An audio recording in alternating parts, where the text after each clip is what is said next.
Welcome to episode 7 in our series on Rabbi Moshe Chaim Luzzatto's The Path of the Just.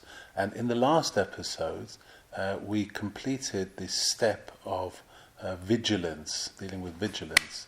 Now, the Ramchal is going to move on to the virtues of alacrity.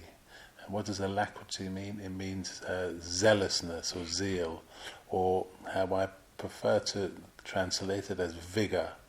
The Ramchal is going to teach us how to observe God's laws and live our life kind of on the front foot, with vigor, do everything with our heart in it, and stop making excuses for why we can't make shul, or we can't do this, or we can't do that. This is having a positive attitude, kind of... Well, let him describe it. So the Ramchal begins.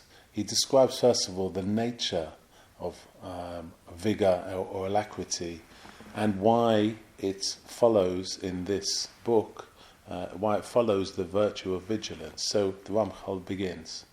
After vigilance comes alacrity. Vigilance centers on the negative commandments, while alacrity focuses on the positive ones, in accordance with what it says. And he quotes from Psalms 34:15, "Turn from evil and do good." The concept of alacrity involves the swiftness of one's approach to a mitzvah and its speedy consummation. Similarly, they of blessed memory said, and he quotes from Pesachim 4 Amud Aleph, "Those with alacrity fulfill the mitzvot promptly." Now the Ramchal is going to describe to us the reason or the need for zealousness or this vigor in our actions in order to fight our evil inclination. So the Ramchal continues. The reason for this is that just as one requires great incisiveness and foresight to escape the traps of the evil inclination and to flee evil, thereby preventing the evil inclination's domination over us and its permeation of our deeds, one likewise needs great insight and foresight to grasp the mitzvot and to fulfill them without losing the opportunity. For in the same way that the evil inclination works as influence and endeavors by subterfuge to lure man into the net of transgression, it also attempts to prevent him from fulfilling the mitzvot and to take them away from him.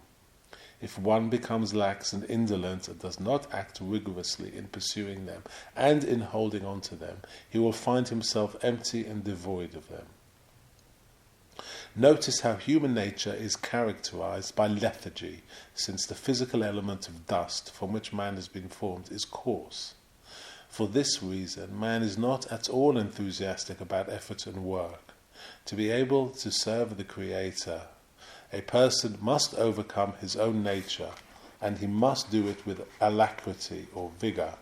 If he allows his lethargy to dominate him, he will surely not succeed. This is what the Tanna said, and he quotes from Ethics of Our Fathers, chapter 5, Mishnah 20. "Be bold as a leopard, light as an eagle, fleet as a deer, and courageous as a lion, to do the will of your Father in heaven." And among those things that need reinforcement, the sages of blessed memory included, and he quotes from Barachot 32b, Torah and good deeds. This is explicitly stated in Scripture, and he quotes from Yehoshua, chapter 1, verse 7. "Be very strong and courageous to observe, to do in accordance with the whole of the Torah that you have been commanded by Moshe, my servant." Indeed, a person needs great strength to transform his nature so completely. King Solomon, observing the evil of indolence and the great damage that it causes, repeatedly cautioned against this, and said, and he quotes from Proverbs chapter 6, "A little sleep, a little slumber, a little folding of the hands in order to rest, and your poverty will arrive, as suddenly as one who walks hurriedly, and your deficiency as fast as the man who shields his king when at war." For the indolent person, even though he does no harm actively, nonetheless harms himself through his passivity. And he, Shlomo, is quoted in Proverbs chapter 18, verse 9. One who is lax in his work is a brother to the master of destruction. Even though he is not the destructive agent who directly committed the evil, there is not much difference between them. In reality, he is his brother, and they are equally harmful. So, when we wake up in the morning and we want to go to synagogue to help create a minyan, sometimes in the winter we wake up and it's pitch black outside, it's cold, and you really want to hit that snooze button. The Ramchal is telling us, don't. Get out of bed. Do it without even thinking about snoozing. Wake up with the feeling that this is an opportunity to create a minyan. And the idea of just dozing for a few minutes, which will actually make you feel even worse,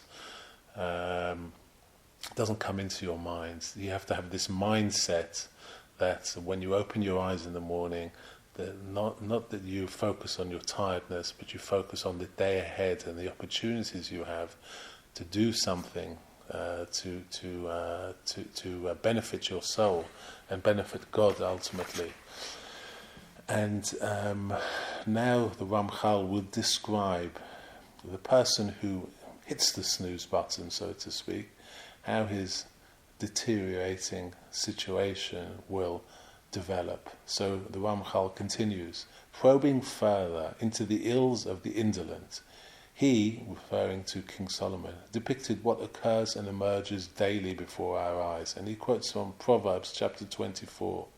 I passed by the field of an indolent person and the vineyard of an unintelligent person, and it was overgrown with thorns. Its surface was covered with thistles. And when I beheld all of this, I considered it well. I looked upon it and received instruction. A little sleep, a little slumber, and your poverty will arrive.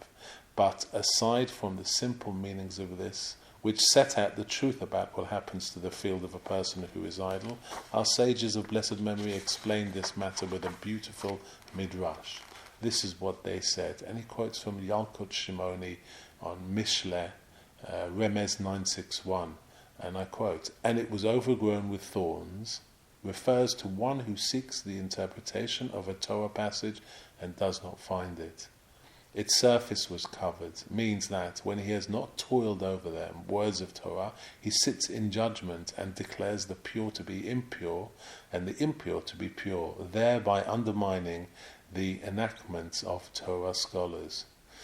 So what will his punishment be? King Solomon explained this in Ecclesiastes chapter 10 verse 8.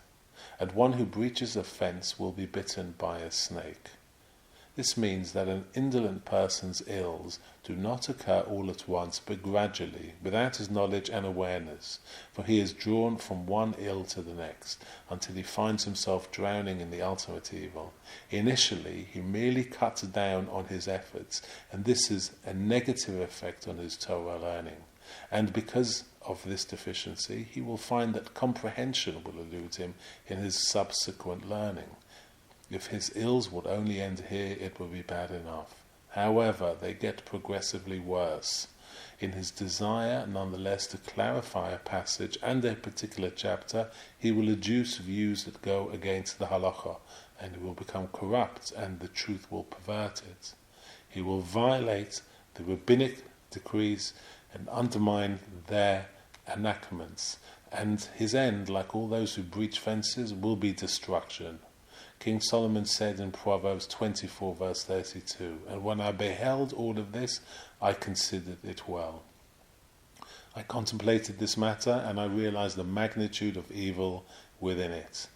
It is like a poison that gradually and progressively spreads, and its actions are not apparent until death takes hold. And this is stated in Proverbs chapter 24 verse 33. A little sleep, and your poverty will arrive as suddenly as one who walks hurriedly, and your deficiency as fast as the man who shields his king when at war. We see with our own eyes on numerous occasions how a person who is already cognizant of his duty and who already knows what is appropriate for the salvation of his soul and what his obligation is to his Creator can nonetheless neglect his duty, though not because of a lack of awareness of his obligation or for any other reason. Rather, his lethargic indolence dominates him. And this is what it says, I'll eat a bit, or I'll sleep a bit, or it's hard for me to get out the house, or I already took my shirt off, or how can I put it back on? Or it's very hot outside, it's very chilly, or it's rainy, and all such other pretexts and excuses that the mouths of the indolent are filled with. But the outcome is the same. The Torah is neglected, the divine service is idle, and man has abandoned his Creator. This is what King Solomon said in Ecclesiastes chapter 10:18. Through indolence the ceiling will cave in, and through inferior handwork the house will leak.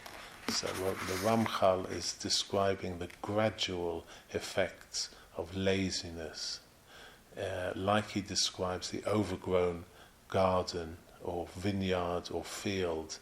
We all know if we're looking after a garden or some sort of plot of land, if we let it grow wild, it'll become thick with thorns and weeds, and it's a tremendous job to get rid of this. We become enveloped in these tight coverings, and we have to fight hard to break free of these so-called thorns and bushes and weeds. But we know that if we have a garden and we tend it regularly and we keep on top of it, you never have a problem. It never feels like work to tend and to keep clean this area. This is the same with our lives. We have to adopt disciplines and routines and a mindset, most importantly, before it all becomes on top of us through neglect. And we have to stop making excuses. We're all a lot tougher than we realise. None of us need more sleep than we get normally. It's never too rainy or too cold to do something. You just have to do it. It's a mindset of going for it. You have to go for it like you would do other things in your life that you enjoy doing.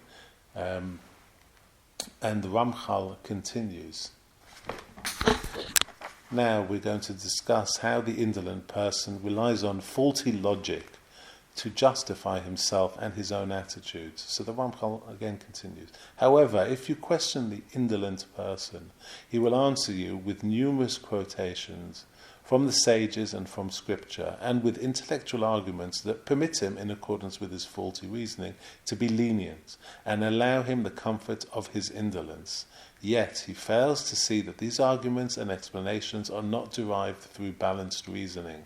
Rather, they originate from his indolence, whose domination over him influences his mind and his intellect regarding them. This, in turn, prevents him from listening to the voice of the wise and to men of sound reasoning. This is what Shlomo cries out in Mishlei 26, verse 16. The indolent person is wiser in his own eyes than the 7 sages who sit before the king. His indolence doesn't even give him the opportunity to ponder the words of those who rebuke him. Rather, he considers them all to be misguided and foolish, he alone being wise.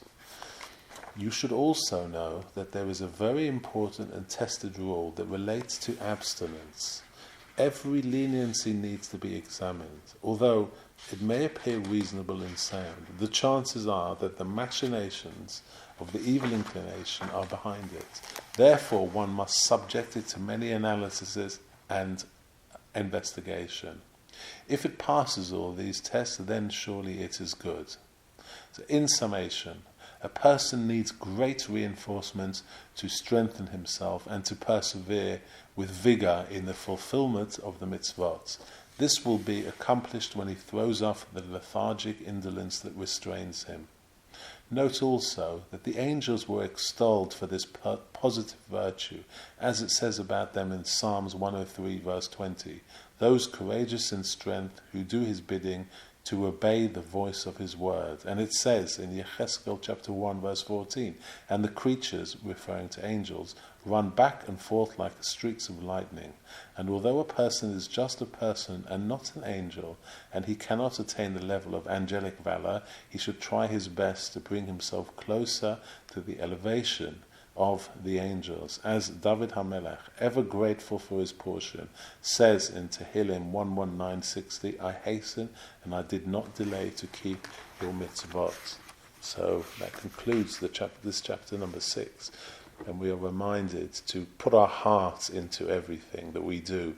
Do everything with vigor. Do it like it means everything to us. It shouldn't feel like a task. Ultimately, if you love doing something, it never feels like it's a bother. And even getting up at 5:30 in the morning for nets or just to start your day early, you don't feel tired. You feel this is an opportunity rather than a job to do. Although we are all bid to be servants of God, there is a willing servant. And and this is what we should be: a willing servant that does things just because they love the Creator and they are grateful for the opportunity to be able to serve God so directly. And we should learn from this and do everything with vigor and live our lives on the front foot in terms of our energy and urgency in being a servant of God.